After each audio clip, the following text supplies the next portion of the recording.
mi smatramo da nova vlada ne treba parcijalno da gleda na izgradnju puteva u Srbiji, već moramo da napravimo integralni program izgradnje autoputeva evropskog kvaliteta i zbog toga ćemo pokrenuti takav program koji je vrednosti preko 4 milijardi evra. Očekujemo da u programu izgradnje evropskih autoputeva u Srbiji uposlimo 50.000 ljudi u sektoru građevinarstva i u pratećim delatnostima i prioriteti će biti sledeći: da do kraja mandata nove vlade kompletno završimo Koridor 10. To je nacionalni prioritet, jer se radi o međunarodnom autoputu.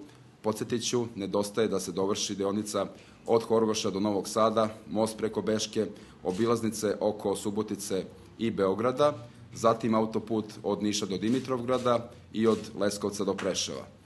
To je najznačajniji nacionalni projekat, ali uporedo s time imamo nameru da gradimo i autoput Beograd-Užice.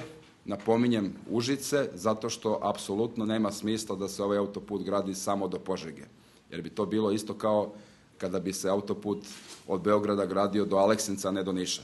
Požega nije nikakvo čvorište u saobraćaju, nikakvo strateško mesto, iako lepo mesto. Užice je mesto do koga treba izgraditi autoput, jer onda smo na korak ka spajanju Srbije sa Crnogorskim primorjem, sa Zlatiborom i sa svima onima koji gravitiraju tom području. Međutim, moramo da izgradimo i Banatsku magistralu, to je jako važan put, od Đale u Rumuniji preko Kikinde, Zrenjanina, Pančeva do Kovina, kako bi se onda preko mosta to spojilo sa Koridorom 10. Takođe u Vojvodini se predviđa izgradnja poluautoputa od Novog Sada, koji bi zaobišao Frušku goru, išao preko Sremske Mitrovice i onda se spojio sa Šapcem i Loznicom. To je takođe jedan važan regionalni put i naravno da se završi autoput Batočina-Kragujevac.